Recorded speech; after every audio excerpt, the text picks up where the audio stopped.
It was a chilly fall evening in Burlington when my parents called a family dinner. I'm Marcia Morgan, 26, a software developer with a decent salary still living at home to save for my own place. For 2 years, I'd been the one footing the bill for my younger brother laptop clothes, even tutors to get him into a fancy private med school. I thought I was doing my part helping out the family, but that night, everything changed. Over roasted chicken and tense silence, my dad leaned forward, his voice cold.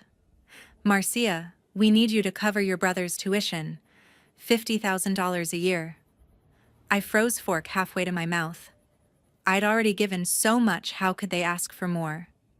I took a deep breath and said no. I needed to focus on my own future.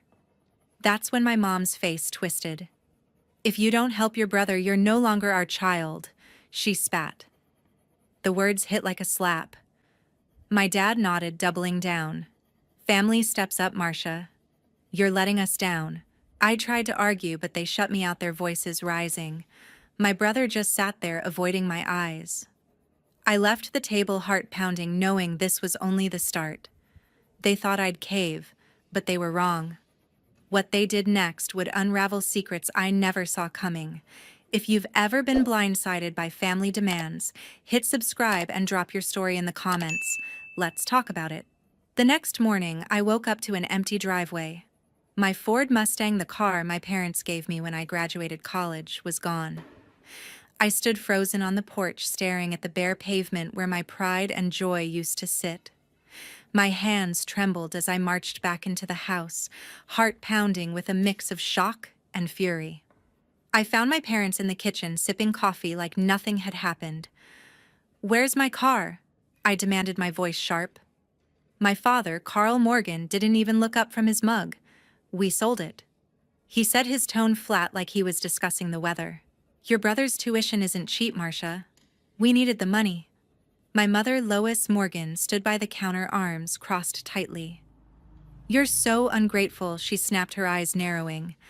"After all we've done, you won't even help your brother." I felt like I'd been punched. That Mustang was registered in Dad's name, sure, but they'd called it mine, a reward for my hard work. Now it was gone, sold behind my back to fund my brother's med school dreams. I turned to my brother, Ian Morgan, slouched at the table, scrolling on his phone like he didn't have a care in the world. "Did you know about this?" I asked, my voice cracking. He shrugged, not bothering to look up. "It's for my future, Marcia. You've got a job. You'll get over it." His indifference cut deeper than Mom's words. For 2 years, I'd paid for his laptop, his textbooks, his tutors, thousands of dollars to help him get into that fancy private med school. And now they expected me to keep giving, no questions asked. "I'm not paying for his tuition," I said, forcing my voice to stay steady despite the anger boiling inside. "I've done enough." Dad's face hardened, his coffee mug hitting the table with a thud. "If you're not contributing, you're out of this house," he said, his tone cold and final. Mom nodded, her expression like stone. "We mean it, Marcia. Step up or get out." I wanted to scream, to throw something, but I clenched my fists and stayed silent. I wasn't ready to leave, not yet. I needed time to figure out my next move. Back in my room, I locked the door and pulled up my bank account on my laptop. My savings were solid. Years of coding gigs had built up a decent nest egg, about $30,000. But moving out in Burlington wasn't cheap. A one-bedroom apartment ran at least $2,000 a month, plus a deposit, utilities, and maybe a new car to replace the one they stole. I wasn't broke, but I wasn't flush enough to walk away today. The betrayal burned like a fire in my chest. My parents saw me as a bank account, not a daughter. Ian's shrug replayed in my mind, his casual dismissal twisting the knife. I'd been the good sister, the one who always stepped up, but they treated me like I owed them everything. I spent the afternoon scouring rental listings online, bookmarking apartments near my office in downtown Burlington. I texted a coworker, Jen, asking if she knew anyone with a spare room for a short-term crash if things got worse. She replied quickly, offering her couch for a week if I needed it. I thanked her, my fingers hovering over the keyboard as I debated calling a realtor. Every step felt heavy, like I was planning an escape from my own family. I kept seeing Dad's cold stare, Mom's accusing glare, Ian's careless shrug. They thought I'd cave hand over my paycheck to keep the peace. But I was done being their ATM. I didn't know what they'd pull next, but I was already mapping my way out. I closed my laptop, my resolve hardening. I'd find a way to leave no matter what it took. A week later, the tension in the house was unbearable. Every glance from my parents felt like a silent accusation, and I avoided them as much as I could. I'd kept quiet since they sold my car, but I knew they weren't done pushing. One evening, my father called a family meeting. I walked into the living room, my stomach tight, and saw him at the head of the table with a stack of papers. Dad cleared his throat, his voice calm but heavy. "Marcia, we're counting on you for $10,000 for your brother's tuition." He slid a contract across the table, a formal document demanding I commit to paying for Ian's med school. My mother sat beside him, her eyes fixed on me. "Your brother needs you," she said softly, her tone dripping with expectation. I stared at the contract, my hands clenching. $10,000. I'd already spent thousands on my brother, his laptop, his books, his tutors. Now they wanted me to sign away my savings like I owed them. My sister Heidi Morgan was there too, sitting across from me. At 28, she managed a retail store and usually stayed out of family drama, but her frown deepened as she looked at Dad. "This feels rushed," she said, her voice careful. "Why are we pushing Marcia instead of exploring loans for Ian?" Dad's jaw tightened. "Your brother's future matters, Heidi. Marcia has the means." I caught my sister's glance, a spark of doubt in her eyes. She wasn't buying Dad's story, and neither was I. My phone buzzed, breaking the silence. A text from my brother. "You're abandoning me, Marcia. How could you?" I gripped the phone, anger flaring. Ian's words hurt, but his entitlement hurt more. He'd never thanked me for all I'd done, and now he was guilt-tripping me. I set the phone down and faced my parents. "I'm not signing this," I said, my voice steady. "His tuition is your responsibility, not mine." Dad leaned forward, his tone sharper. "We're a family, Marcia. You can't just walk away," Mom added. "You're letting him down." I shook my head, pushing the contract back. "I've given enough," I said, my heart racing. "I'm done being your solution." Heidi stayed quiet, but her eyes followed me as I left the room, her doubt lingering like a question mark. Back in my bedroom, I felt trapped, the pressure from Dad's demands and Ian's texts closing in. I opened my laptop not to search for apartments this time, but to research bank loans for a new car. My savings, about $30,000, could cover a down payment, but replacing my Mustang would stretch me thin. I also pulled up Vermont's tenant laws, reading about deposits and leases to prepare for moving out. The more I read, the more I realized how unprepared I was to leave immediately. Dad's secrecy about the money, Heidi's suspicion, it all pointed to something bigger. I wasn't just fighting for my savings, I was fighting for the truth. I closed my laptop, my resolve strengthening. I'd figure out what Dad was hiding no matter what. That night, I stayed up late texting Chloe for advice. My sister's doubts from the family meeting gnawed at me, her question about why Dad was so obsessed with my money instead of loans. Something felt off, and I couldn't shake it. I messaged Chloe Bennett, my 26-year-old coworker and a financial analyst with a sharp eye for numbers. "Can you check into my family's finances?" I asked. "Heidi thinks Dad's hiding something." Chloe responded quickly. "Got any documents I can start there?" I remembered a bank statement I'd found in the mail, mistakenly addressed to Dad but sent to our house. My hands shook as I scanned the pages and sent them to Chloe, hoping for answers. The next day, Chloe called during my lunch break. "Marcia, this is big," she said, her voice tense. "Your dad transferred $200,000 to someone named Vance Bennett last year." "Who is he?" My stomach sank. Vance Bennett. The name was unfamiliar. That kind of money dwarfed my car's sale or Ian's tuition. "Can you dig deeper?" I asked, my grip tightening on the phone. Chloe agreed to trace the transfers, searching for patterns in Dad's accounts. I hung up my thoughts, spiraling. Who was Vance, and why was Dad sending him so much money? That evening, I called my father to confront him. "Dad, who's Vance Bennett?" I asked, keeping my voice even. There was a long pause, then a sigh. "It's complicated, Marcia," he said, his tone evasive. "Just focus on your brother's future." I pushed, mentioning the $200,000, but he cut me off. "This isn't your concern," he snapped and ended the call. His deflection only deepened my suspicion. Dad wasn't just hiding something, he was burying it. I felt a chill, certain this secret was bigger than I'd imagined. I texted my sister asking if she knew anything about Vance. Heidi suggested we meet at a coffee shop near her store. Over cappuccinos, she leaned in, her voice low. "A while back, Dad mentioned a debt he had to clear," she said. "He brushed it off when I asked, so I thought it was about the mortgage. Now I'm not sure." Her eyes met mine, mirroring my unease. "Could it be tied to that money?" she asked. I nodded, my jaw tight. It has to be. Dad's keeping us in the dark. Back home, I couldn't sleep, my mind fixed on Vance Bennett. I searched his name online, finding a LinkedIn profile for a 29-year-old bank employee in a nearby town. His photo showed a man with no family resemblance, but the name matched Chloe's discovery. Why was Dad sending him so much? Was it blackmail? Alone, I dismissed business deals. Dad, a retired accountant, wasn't that kind of player. The more I thought, the more it felt like a long-buried secret. I messaged Chloe asking her to cross-check Vance's name with public records. She agreed, cautioning me, "Big money like this usually means trouble."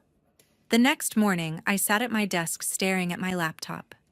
Chloe's email detailed more transfers, smaller sums to Vance over years, all from Dad's personal account, not the family's joint one. Why hide it from Mom? I called Heidi, updating her. "He's keeping this from everyone," I said, frustration rising. My sister paused, then said, "Marcia, you need to find Vance. If Dad won't talk, he might." I agreed, my resolve hardening. Whoever Vance Bennett was, he held the key to Dad's secrets. I'd track him down and uncover the truth, no matter what it cost.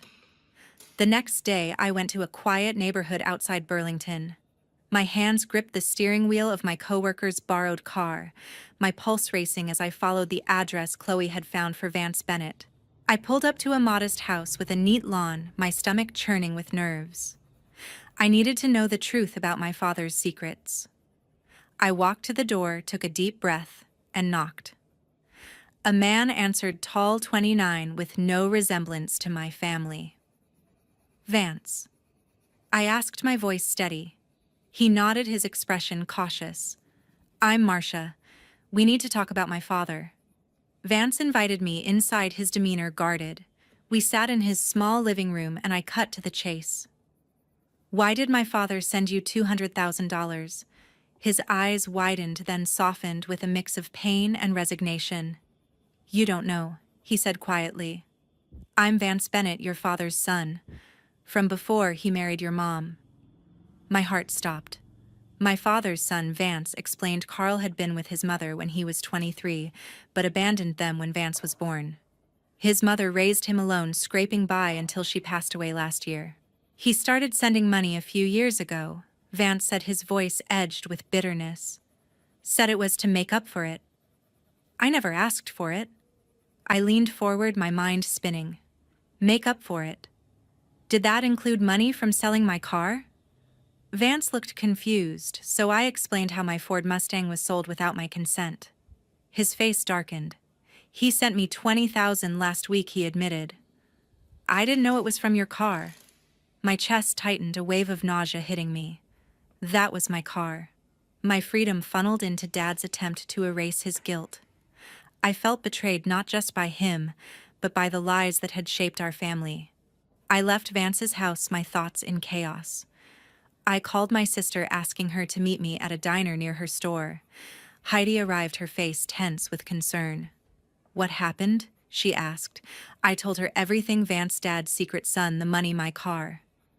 Her jaw dropped, then tightened with anger. He's been using our family's money to cover his past, she said, her voice low. I knew he was hiding something, but a son. She paused, her eyes locked on mine. You need to keep digging, Marcia. Dad's been lying to us all. We sat in the diner piecing together the fragments. Heidi recalled Dad's late-night calls, his vague references to old obligations. She'd thought it was about taxes or the house, but now it clicked. He's been draining us for years, she said, shaking her head, and making you pay for it. Her support grounded me, but the sting of Dad's deception cut deeper. He'd hidden a son, lied to us, and used my car to fund his atonement. I wasn't just angry, I was done being his tool. That night, back in my room, I sat on my bed staring at the wall. Vance's words echoed in my head. My father had another life, one he'd buried while expecting me to sacrifice for Ian. The $20,000 from my car was a small piece of the $200,000 he'd sent Vance, but it was my piece. My trust in Dad was shattered, replaced by a burning need for answers. I texted Chloe thanking her for the lead and started planning my next steps. Whatever else Dad was hiding, I'd uncover it before I left this family for good. Back at my motel, an envelope appeared under my door. I'd moved out 2 days ago, renting a cheap room to escape the suffocating tension at home. My hands trembled as I picked up the plain white envelope, my father's handwriting scrawled across the front. Inside, I found a letter from Carl Morgan along with a stack of documents.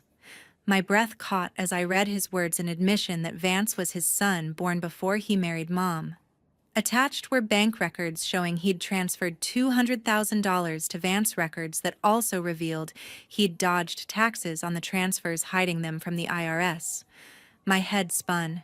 My father wasn't just deceitful, he was breaking the law. I needed perspective, so I drove to Burlington to visit my grandparents, Ralph Morgan and Doris Morgan. Their cozy house smelled of fresh coffee, a stark contrast to the chaos I'd left behind. Sitting at their kitchen table, I poured out everything Vance. The money, the car, the tax evasion. Grandma's eyes softened with concern, but Grandpa's face hardened. Your father's been manipulating you all, he said, his voice gruff. Those transfers are serious. The IRS doesn't mess around with unreported income like that. Grandma nodded, placing a hand on mine. You need to report this, Marcia, she said gently. Not for revenge, but to stop him from hurting you further. Their words grounded me, giving me clarity I hadn't felt in weeks. Back at the motel, I called my brother for one last conversation. Ian, did you know about Vance? I asked, my voice steady. He scoffed, his tone bitter. You're so selfish, Marcia, he said, digging up Dad's past like a betrayer. He's trying to fix things, and you're tearing us apart. His words stung, but they didn't sway me. Ian was choosing Dad's lies over the truth, and I was done pleading. You're wrong, I said, my voice cold. Dad's been stealing from us, and you're defending him. I hung up, my heart heavy but resolute. Ian's loyalty to Dad was his choice, not my burden. The next morning, I gathered the documents and drove to the local IRS office. My hands shook as I submitted the evidence of my father's tax evasion, detailing the $200,000 he'd hidden. The agent assured me they'd investigate, and I felt a weight lift even as guilt gnawed at me. This wasn't just about the money or my car. It was about breaking free from years of manipulation. Back at the motel, I sat on the lumpy bed and wrote a final message to my father, mother, and Ian. I'm done. I can't trust you anymore. Don't contact me. I sent it, my fingers trembling, then blocked their numbers. The silence that followed was deafening but liberating. That evening, I unpacked my few belongings in the motel room, a laptop, some clothes, a photo of me and Heidi from happier times. I'd found a small apartment to rent starting next month, and my job as a coder gave me enough to start over. The pain of cutting ties with my family lingered, a dull ache in my chest. They'd sold my car, demanded my savings, hidden a brother, and lied about it all. But as I looked out the motel window at the Burlington skyline, I felt a spark of freedom. I was no longer their pawn. For the first time, I was choosing myself, even if it hurt. 6 months later, I was settling into my new apartment in Burlington. The small one-bedroom with its hardwood floors and view of Lake Champlain felt like a sanctuary after the chaos of my family's betrayal. I'd cut ties with my father, mother, and brother, and though the pain lingered, I was building a life on my own terms. News from home trickled in through local gossip, and it wasn't pretty. The IRS had launched a full investigation into Carl and Lois Morgan for tax evasion tied to the $200,000 they'd sent to Vance. Their reputation in Burlington's tight-knit community crumbled. Neighbors who once admired their charity work now whispered about their deceit. My brother faced his own fallout. The medical school revoked Ian's scholarship when the scandal broke, citing the family's financial misconduct.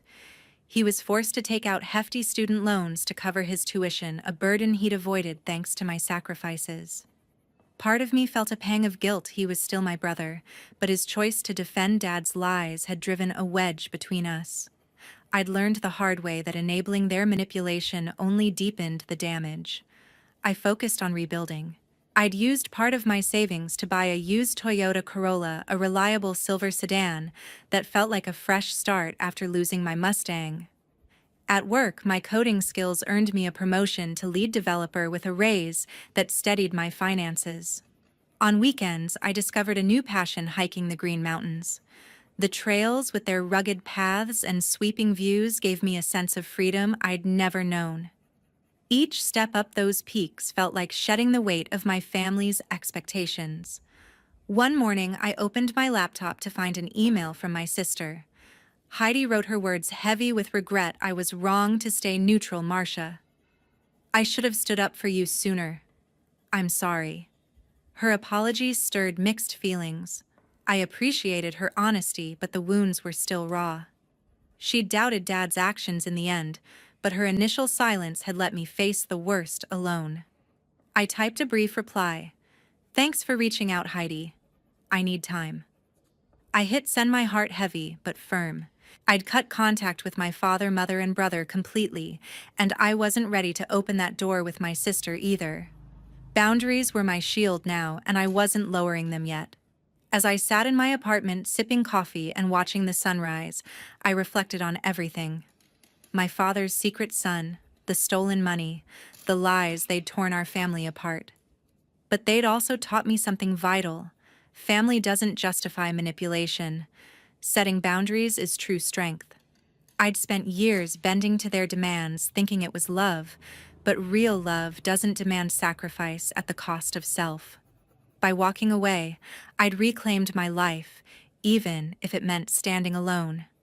To everyone who's followed this story, thank you for listening to the end. It's been a journey of pain, discovery, and growth, and I'm grateful for your time. If this resonates with you, please share your thoughts. Have you ever had to set boundaries with family? How did you find the strength to choose yourself? Your stories matter, and I'd love to hear them.